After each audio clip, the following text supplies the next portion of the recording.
Thanks so much for including River Radio in consideration for the Evy Nordley Award. I'm Jim Maher. And I'm Gayle Knutson. And we'd like to give you a little backstory on River Radio and the efforts of the Marine Community Library to put this together and how the program works.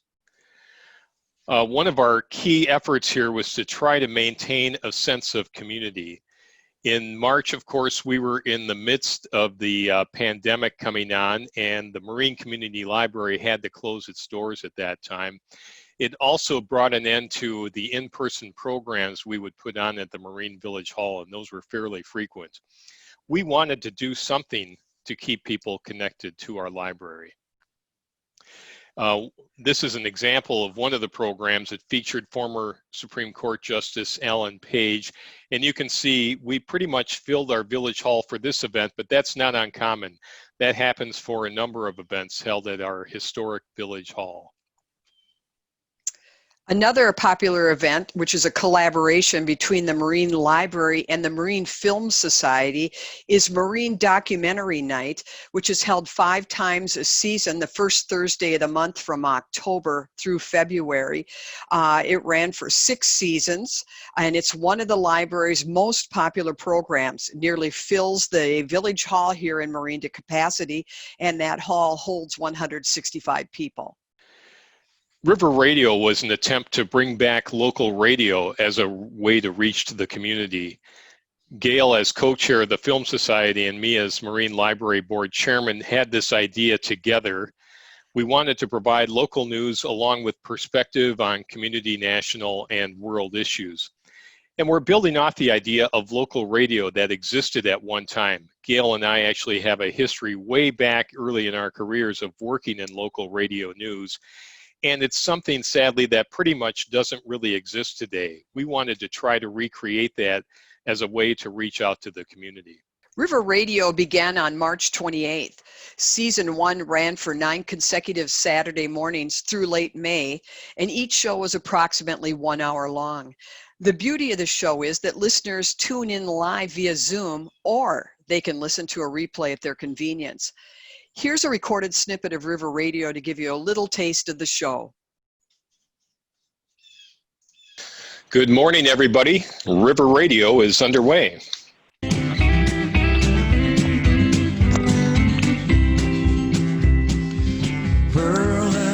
From our ultra-modern studios in the beautiful upper village of Marine on St. Croix, this is River Radio, a production of the Marine Community Library. I'm Jim Maher.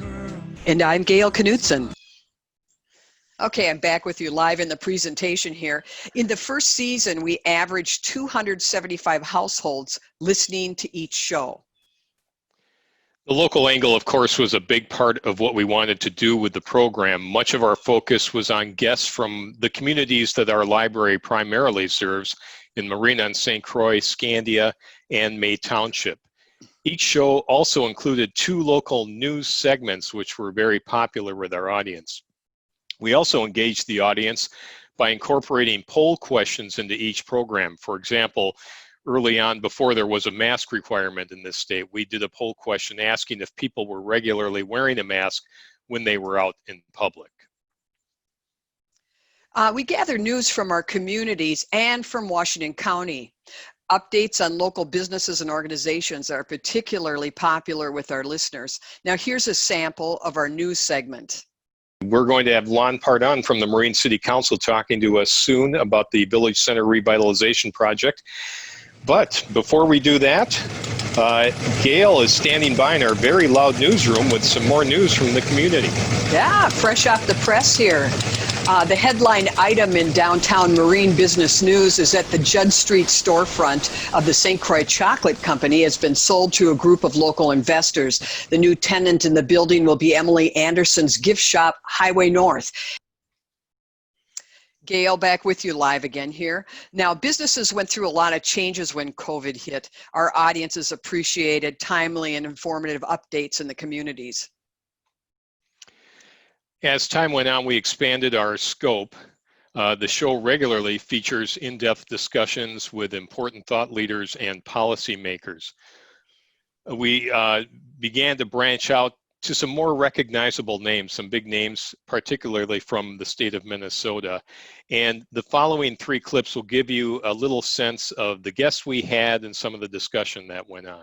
Our guests today include Dr. Michael Osterholm, Director of the Center for Infectious Disease Research and Policy for CIDRAP at the University of Minnesota.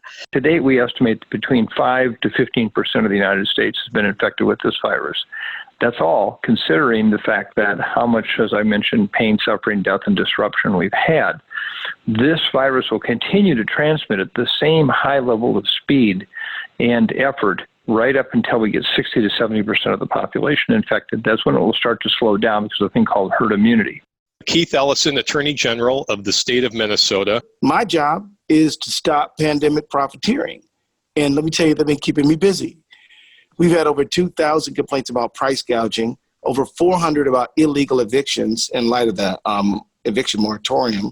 We've had a rash of online scams and attempts to scam people with a range of schemes and tricks. We're going to talk to Chris Farrell about that and other matters. What we also don't know is what is the customer going to do? And I think the customer is going to reward those companies, those organizations that have been thoughtful and make them feel safe and that there is a genuine sense that they care about the customer. But I think the customer is going to be very wary in certain environments.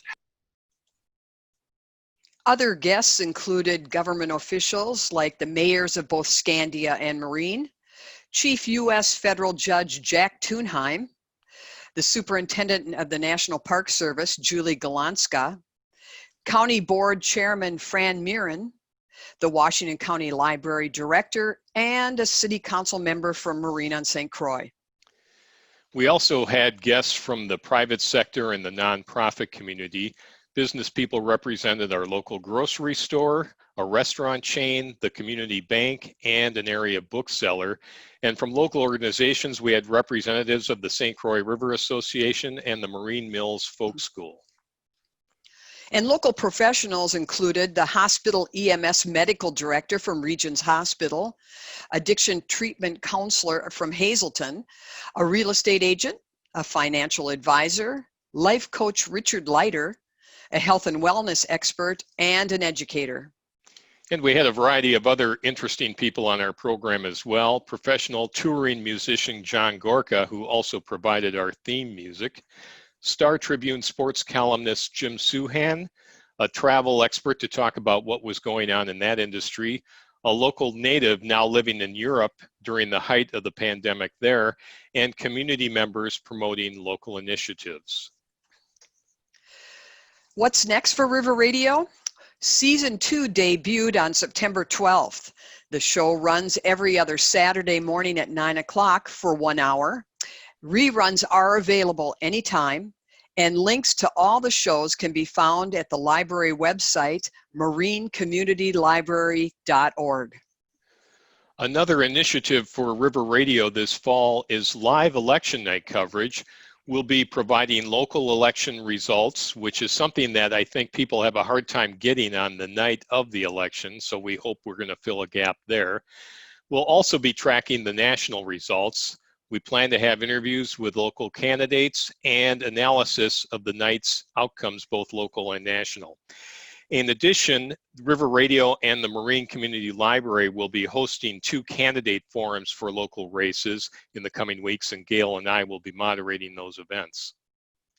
And as we move forward, the library will remain committed to monthly Zoom account fees, audio equipment as needed for the show, added flexibility to post information about River Radio on the library website, and we're looking for ways to convert River Radio to a podcast to make it more accessible to our listeners.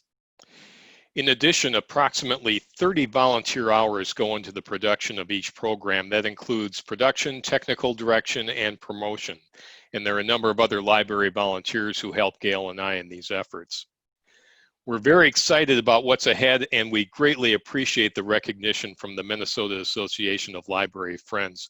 We invite all of you to give River Radio a listen this fall. Thanks very much.